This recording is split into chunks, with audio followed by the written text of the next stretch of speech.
Halo semuanya, selamat datang di sesi bedah materi kita.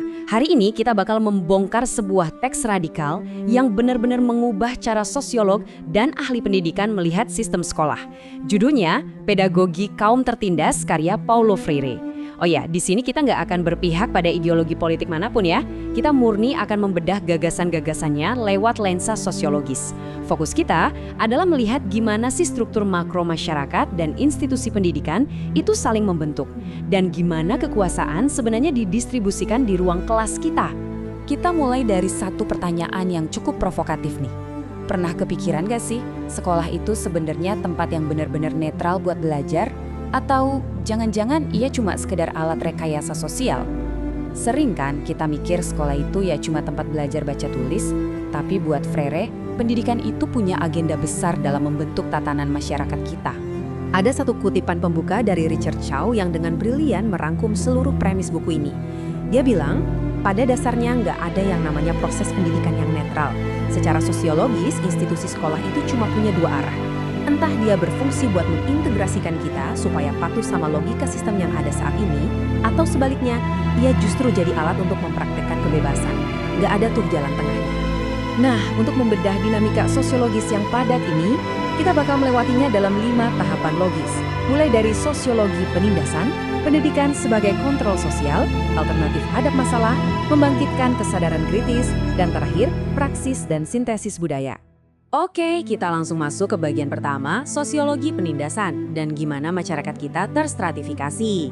Gagasan Freire ini berakar kuat dari pengalaman masa kecilnya yang merasakan langsung kelaparan dan tajamnya batas kelas sosial di Brazil. Dari situ dia melihat ada dikotomi kelas yang sangat mendasar dalam masyarakat. Di satu kutub ada kelompok penindas, yaitu para elit dominan yang pastinya pengen mempertahankan status quo, karena ya sistem itu sangat menguntungkan mereka. Di kutub lain ada kaum tertindas. Secara sosiologis, kelompok marginal ini direduksi fungsinya. Mereka nggak dilihat sebagai manusia utuh penggerak sejarah, tapi murni diperlakukan sebagai objek pasif yang cuma bisa diatur-atur. Terus pertanyaannya, gimana dong ketimpangan ekstrem ini bisa awet tanpa memicu pemberontakan fisik setiap harinya? Jawabannya ada pada hegemoni budaya. Kelompok elit menggunakan mitos-mitos sosiologis ini sebagai ideologi untuk mempertahankan kontrol sosial mereka.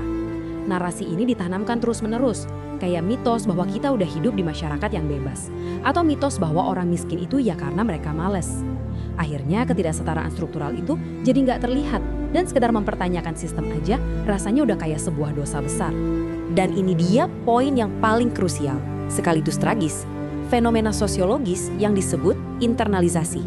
Dominasi kelompok elit ini saking efektifnya bikin kaum tertindas itu pada akhirnya mengadopsi pola pikir si penindasnya sendiri. Bayangin, mereka meniru nilai-nilai elit sampai muncul sebuah dualitas di mana satu-satunya gambaran ideal sukses di kepala mereka adalah menjadi penindas bagi orang lain di masa depan. Mereka jadi benar-benar takut sama kebebasan yang otentik. Jadi, lewat apa nilai-nilai konformitas ini bisa ditanamkan secara massal ke masyarakat? Ini membawa kita ke bagian kedua, pendidikan sebagai kontrol sosial melalui model gaya bank. Freire menyebut institusi pendidikan kita seringkali beroperasi menggunakan konsep pendidikan gaya bank. Coba bayangin deh, guru itu bertindak persis kayak nasabah yang lagi menyetor fakta-fakta ke dalam kepala siswa. Sementara muridnya, ya cuma diperlakukan kayak brankas kosong yang tugasnya menerima, mencatat, dan menghafal. Pendekatan statis ini benar-benar mematikan dinamika sosial manusia, karena tujuannya memang bukan mencetak pemikir independen, melainkan sekedar mesin penerima instruksi. Secara imparsial, penting banget buat kita garis bawahi kalau dari sudut pandang sosiologi, ini tuh bukan cuma soal ada guru yang cara ngajarnya kurang asik. Bukan, ini adalah sebuah mekanisme institusional yang memang sengaja dirancang. Tujuannya sangat terukur, meminimalkan daya kritis dan memastikan konformitas pasif. Kalau siswa dari kecil udah dibiasain cuma menerima instruksi tanpa boleh kritis, ya struktur kekuasaan elit di dunia luar akan tetap aman dan gak pernah digugat. Tapi tenang, analisis ini nggak berhenti dikritik aja kok. Kita masuk ke bagian ketiga, apa alternatif institusionalnya? Yaitu pendidikan hadap masalah. Model ini adalah kebalikan total dari sistem gaya bank tadi. Konsep hadap masalah menawarkan pergeseran paradigma yang luar biasa. Alih-alih pasif buat mempertahankan status quo, pendekatan ini tuh sangat aktif dan berbasis dialog terbuka. Tujuannya bukan bikin individu sekedar cocok dan patuh sama struktur sosial yang menindas, tapi justru memberdayakan mereka buat menganalisis struktur itu secara kritis dan punya keberanian untuk mengubah realitasnya. Perhatikan gimana kerangka ini meruntuhkan hierarki sosiologis tradisional antara otoritas guru yang absolut dan kepatuhan siswa yang membantu buta. Dalam model dialogis ini, guru dan siswa menjadi subjek yang setara. Mereka berdialog, memecahkan masalah, dan bersama-sama menyelidiki dunia. Gak ada lagi satu pihak yang memonopoli kebenaran.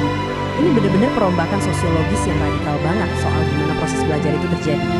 Transisi menuju pendidikan egaliter ini otomatis bahkan memicu sebuah kebangkitan mental. Kita bahas hasil sosiologisnya di bagian keempat, membangkitkan kesadaran kritis. Freire menggunakan istilah kunci yang keren banget, yaitu conscientization. Dan yang menarik di sini, penyadaran ini sama sekali bukan tentang seberapa tinggi nilai akademis kita di kelas. Ini adalah momen kebangkitan sosiologis di mana seseorang akhirnya melek dan sadar kalau penderitaan massal atau kemiskinan yang mereka alami itu bukan takdir alamiah dari langit, melainkan hasil langsung dari kontradiksi ekonomi dan kebijakan politik yang memang sengaja diciptakan. Bagian paling krusial dari kesadaran kritis ini adalah kemampuan mengenali apa yang Freire sebut sebagai situasi batas. Biasanya, kelompok marginal melihat batas struktural dalam hidup mereka tuh kayak jalan buntu yang fatalistik, sesuatu yang ya udah harus diterima aja. Tapi lewat perubahan mindset ini, batas-batas tadi mulai dilihat sekedar sebagai tantangan historis yang sangat bisa didobrak. Dan pergeseran pola pikir inilah katalis sesungguhnya buat revolusi sosial.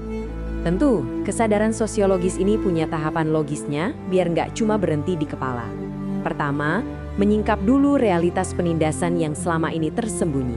Kedua, individu harus mulai terlibat secara aktif dalam praksis.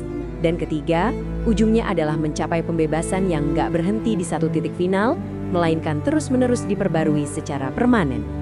Yang membawa kita ke fase akhir dari peta jalan analitis kita, bagian kelima, praksis dan sintesis budaya.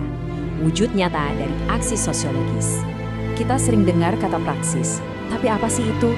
Intinya gini, Freire tegas banget menyatakan kalau kemampuan refleksi sosiologis yang sehebat apapun, kalau tanpa tindakan nyata, itu cuma revolusi di atas kursi goyang. Omong kosong doang. Sebaliknya, tindakan heroik tanpa refleksi kritis yang mendalam cuma bakal jadi aktivisme buta yang reaktif. Keduanya harus menyatu sempurna.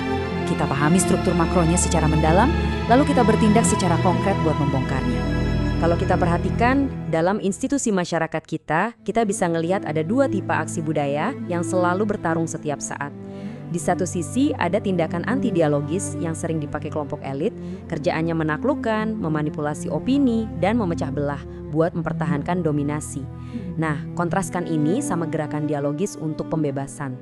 Ini adalah aksi fundamental yang mutlak membutuhkan kerjasama, empati, dan pengorganisasian organik langsung dari akar rumput. Proses pengorganisasian akar rumput ini bakal memuncak pada apa yang disebut sintesis budaya. Prinsip pentingnya di sini adalah agen perubahan itu nggak boleh datang layaknya penyelamat elit yang memaksakan idenya dari atas ke bawah. Revolusi yang dipaksakan dari luar tuh seringkali cuma ngelahirin bentuk penindasan yang baru. Aksi edukasi dan pembebasan harus selalu ditempa dan dibangun bersama kaum tertindas, bukan cuma untuk mereka.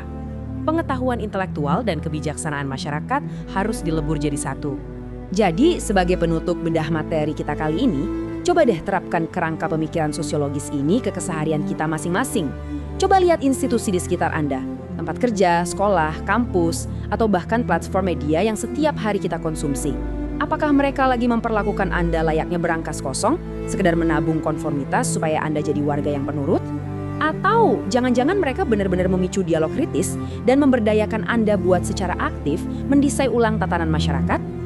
Jawaban Anda dari pertanyaan inilah yang pada akhirnya menentukan seberapa jauh Anda benar-benar bebas. Terima kasih udah menyimak bedah sosiologis kita hari ini, dan sampai jumpa di pembahasan seru berikutnya.